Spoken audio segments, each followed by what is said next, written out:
Tignan nyo, may mga larvae ng mga tapeworm. Ayan, oh. 1, 2, 3. Ayan, ang dami. Kusang lumalabas na yung mga bulate dito sa ating kiniklensing. Kamusta kayo mga kalapatids? Welcome back dito sa ating tambayan, Chocobulok TV. At sa video ito, tuloy-tuloy pa rin yung ating ginagawang pagkukondisyon sa ating mga alagang naririto sa inyong harapan. Yan yung gagawin nating breeders. Sa kanila tayo kukuha ng mga bagong inakay na sisingsingan natin na siyang ipanglalaban naman natin, ipanglilipad sa susunod na mga liparan. Sa mga nakaraang episode natin mga kalapatid, sinimulan natin yung pagdi-deworm sa kanila at ngayon nasa proseso tayo ng pag-cleansing. Tignan nyo, paris na tong hen na to, talagang tumutungo-tungo siya.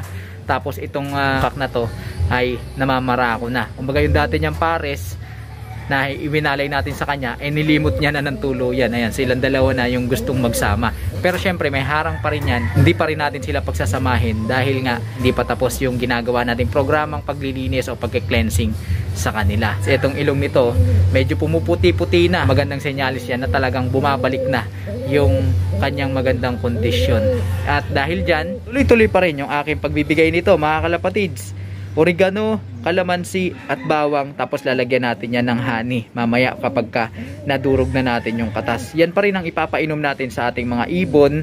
Then after nito, puro vitamins na yung ibibigay natin sa kanila sa mga susunod. Ito sa ating aviary, pansamantalang hinarangan ko muna dahil nga nung mga nakaraang araw na nag-uulan, nilinis ko yung ating mga breeders cage. Pansamantala, nilagay ko muna siya dito sa ating Clyer slope. Pero sa kasamaang palad, dahil nga hindi pa siya marunong pumitik nung mga panahon na yon, nakatikim siya dito ng pagmamaltrato dito sa ating ibon na si Zomba na to, tsaka dito sa pares niya. Kasi nga lumalapit dun sa sa may nest nila sa pugad. Kaya ang nangyari, ayan mga kalapatids, ayan, kikita nyo yung kanyang ulo. Ayan, butas yan mga kalapatids, labas yung laman. Buti na lang naagapan natin, nakita natin agad. Natanggal lang yung balat at labas lang yung laman, exposed lang. Tapos may mga konting-konting, alam nyo na.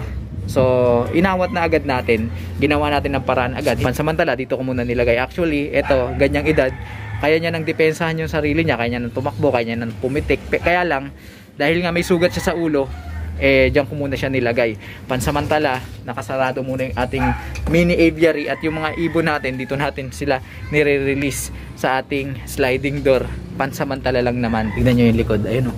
Kita ba? Uy, ayun o, ayun o. Ayun o, ayun o. O, diba? Kawawa, diba? Pero pagaling na yan mga kalapatids. Nung nakaraan, talagang longganisa talaga itsura niyan. Durugin lang muna natin to at kakatasin. At ito yung papainom natin sa ating mga ibon. Pero bago natin gawin yan, baka ikaw na nanonood hindi ka pa nakapag-subscribe, mag-subscribe ka na, hit mo ng notification bell para na sa ganun updated ka sa ginagawa nating kwentuhan dito lang sa ating tambayan. Pakaganda ng panahon at umaaraw na.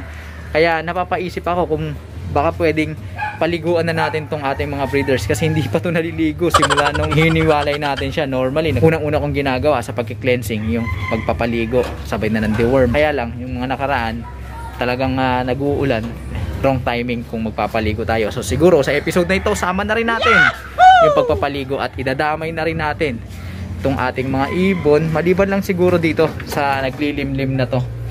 Yan, yung dalawa. Exempted. At ito kahapon, naligo yan nag self bath siya. So, exempted na to. Saka itong ibon natin ito. And the rest, paliliguan natin sila. Sinadya kong hindi sila painumin kanina para talagang iinumin nila to mga kalapatids. Kaya dudurugin ko na to. Tapos paiinumin muna natin sila bago natin sila paliguan. Ayan mga kalapatids na kanubi. Durug na. Ang bilis ko no. Ito naman, pipigaan na natin to. Yan, sama na natin siya dyan. Para yung katas nila magsama-sama na. Lalagay na natin to para masimot natin yung katas.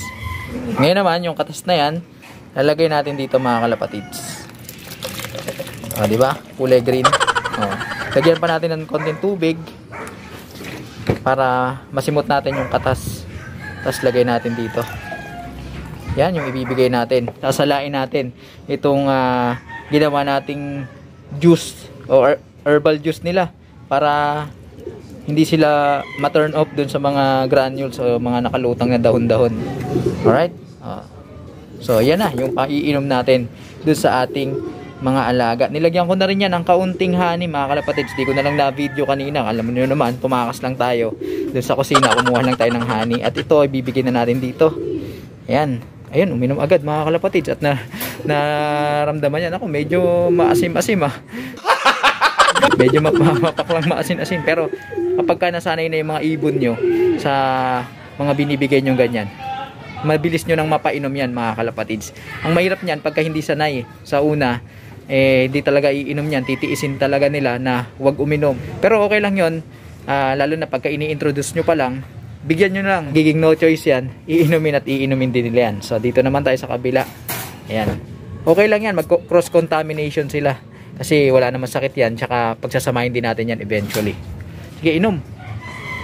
Ayaw niya pa pero no choice siya kasi nauuhaw na rin siya mga kalapatids. Di ba? Yan, di ba?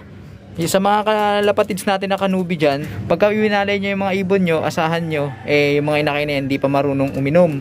So, i-ano nyo na lang, i-guide nyo na lang sila dun sa painuman nila para matuto silang uminom. Siyempre, yung mga flyers natin, bibigyan din natin sila. Ayan, para pare-pare sila ng programa sa ating ginagawa. Wala namang problema yan dahil organic yung ating gamit mga kalapatids. Meanwhile, sinanda ko na yung tubig at ito yung ating gagamiting pampaligo para siguradong wala talagang mga parasitiko yung ating mga alaga kapag pinagsama na natin sila, lalo na tong dalawang ibon na to. Uunahin ko na to mga kalapatids, samahan nyo pa ako. Habang nagpapaligo tayo ng ating mga alaga, nasamantalayin ko yung pagkakataon para i-shoutout yung ating mga solid supporters na laging nakatutok dito sa ating tambayan.